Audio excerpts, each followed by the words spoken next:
Hello, so I'm Rebecca Lowe. I'm going to start with a song and then I'm going to do some poems, some of which are also interspersed with songs. A lot of the stuff I do is kind of inspired by Celtic folklore and things like that, and there's a sort of transformation theme going on. When I brought out my first book, my dad read it, and I said, "Oh, what do you think?" He said, "Why do so many people turn into fish?" I said, "Do you know?" Because I hadn't even realised that I was doing it.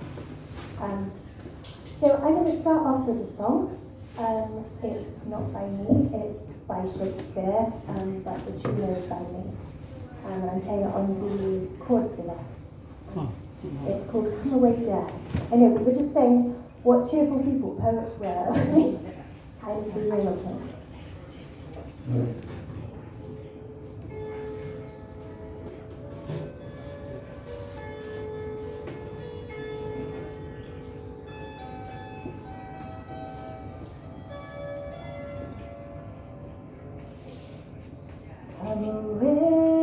Come away, dear,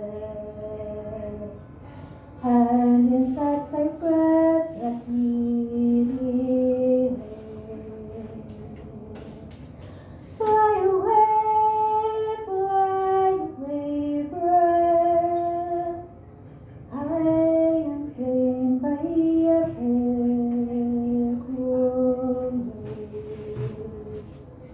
My shroud of white stuck all with you, overlaid. My cause of death, no one so true did share.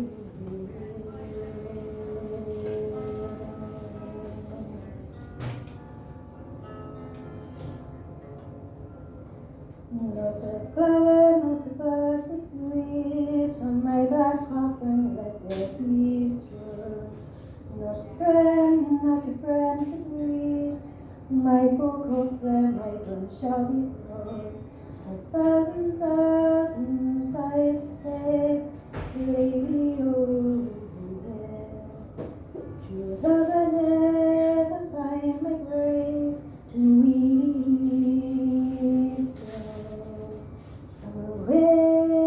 Come away, and inside Cyprus let me lay.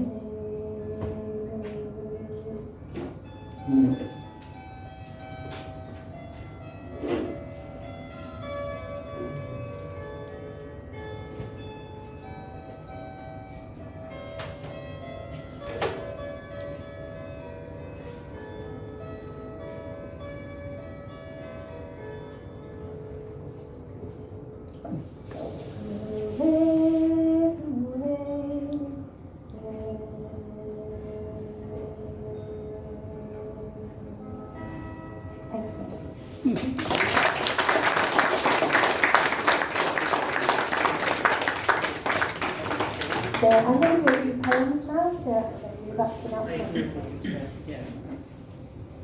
Hello. Is this all working okay? Can you hear me all right? Yes. Good. So the next poem I'm going to do is, well, it's a sort of extended poem called Selkie. A Selkie is, it's from sort of Northumbrian folk tradition, and it's the story of women who can take, or who are seals when in the water, but when they come out of the water, they look like women. And the story goes that a man falls in love with the woman when he sees her dancing, and if he takes her coat, her furry coat, she can become his wife. But if she ever finds it, then she turns back into a seal. And it ends with a sort of traditional chant. So this is called Selkie. Whispering in on the foam of the tide, to the water's edge where wind-whipped sand blasted hair, eyes, skin, so that the sting of salt became almost too much to bear. There, just there, where water and land become one conjoining in the salt melt, that's where I first glimpsed him. and marvelled at the strong solidity of shoulder, the rock-like nature of him, and we danced together on the sands, my delicate cloak cast to the sea strand. The fronded fingers of weed played at our feet, filaments melting.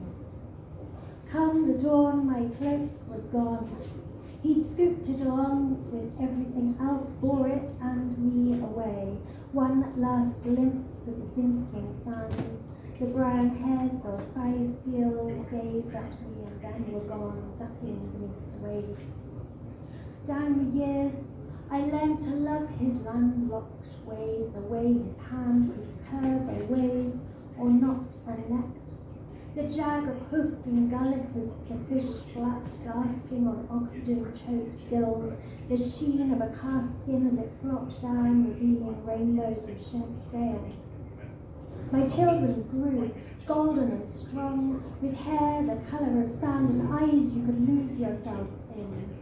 The lads learned to cast nets and swam, the girls gathered cockles and seashells. In my pleasure I almost forgot, almost. But there it was. One day, playing in the attic, Mother, what's this fur coat we found? Mother, let's play princesses. Mother, let's try it on. I slipped it on, and the warmth of it presses like water curls into the curves of my body. I remember who I was, who I am, slipping into the soft sheen, shift, silent, still waiting of the waters, soft caress of waves. Yonder, yonder, yonder, da-da, da-da. I am no, da-da.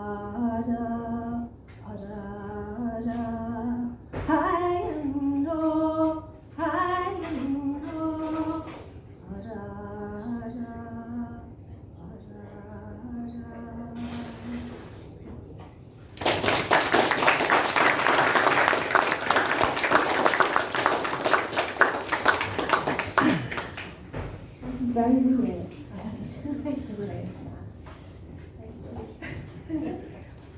It's not me, I'm not thinking. The microphone's down. Okay, I'm going to do another poem. This one is based on a true story, and it deals with the question, do instruments have feelings? Do instruments hold emotions? I leave you to judge for yourself. It's called David's Violin. To even think such a thing, to even think of replacing one who would be more faithful to you than a lover, who had outlasted lovers, muses, wives, who you had tucked close to your chin, had caressed with stubborn fingers to shape notes, knowing every knot and sinew, had drawn the bow to tap each trembling string, knowing how to get the tension just right, when to anticipate, when to release, and let her sing. And you will protest of this newer, fancier instrument. I was just trying her out. I never meant anything serious, but I saw the way she played you, the way your arm moved across her body, the perfect syncopation of musician to instrument, how something else took over, some primordial dance, ancient and deep, how you couldn't take your eyes off her, how long after her music echoed inside you over and over, how your own faithful instrument shrunk at your touch, pulled herself taut, every string retuned to a perfect minor key. It's impossible, you say, for an instrument to feel jealous, isn't it? Isn't it? You turn away, daring me to disagree. All things are possible in love, I say.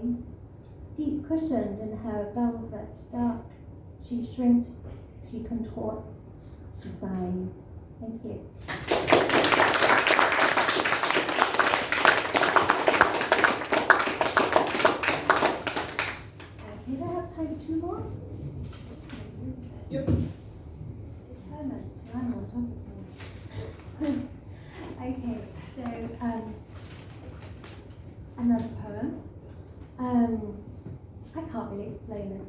have to listen to it. It's called Ex Nihilo, which means out of nothing.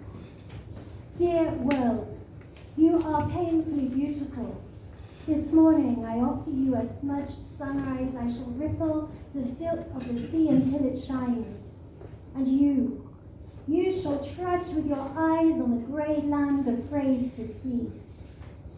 Yesterday, I carved out a child in the darkness of a womb. I made it out of the smallest ingredients, a woman's death cry, arms spread eagled on a pillow, and his damp breath muffling your sighs.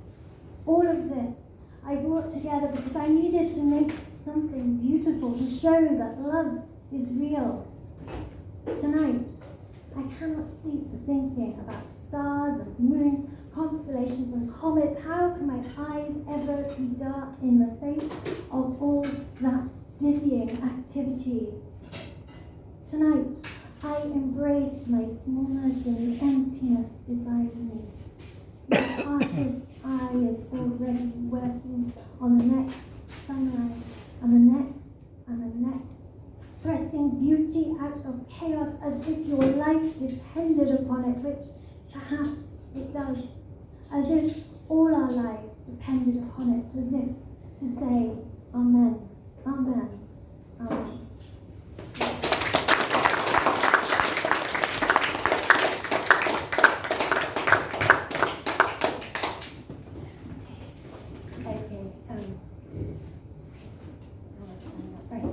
I'm going to finish with one more poem.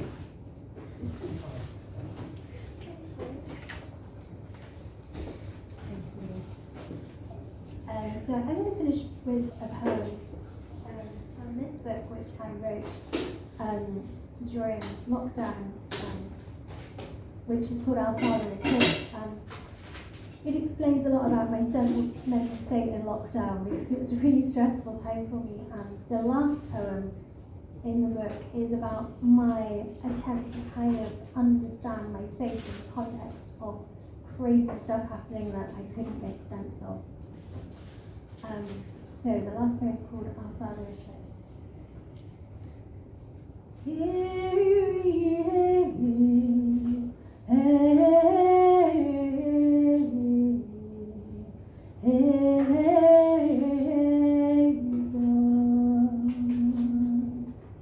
I looked for you in the light-refracting rainbows, tore open clouds to examine where the light came from, pincered through fingers encyclopedic sharp. I looked for you in the rosaries of broken promises, in the chanting of prayers, Ave, incense spilling through clasped hands on bended altar, in the stillness and the silence, after the storm, in the clear air, after the thunder rumbles her last. I find you here, not where I expected, not dancing, but toiling over the dark soil, your fingers thick with clay, body bent and cloaked with darkness. Our Father Eclipse, Father of dropouts, Father of arms etched with the trail mark of needles, Father of the unloved and unlovable, our Father who art in the hell of every aching human heart, sleeping in doorways, hanging out in alleys, shapeless as the shifting skies, who winks in the pinprick stars, who arrows rainbows include. Our Father Eclipse, of the hollow-hearted, leaden-heavy bones sunk with rain, draining shadows of the morning sun. Our Father Eclipse, our Father, not up there, but right here, in the shit-stained stink you're vomiting, beautiful, bruised, but still breathing, damaged, but still dancing, heavenly body, Mother Earth. Thank you.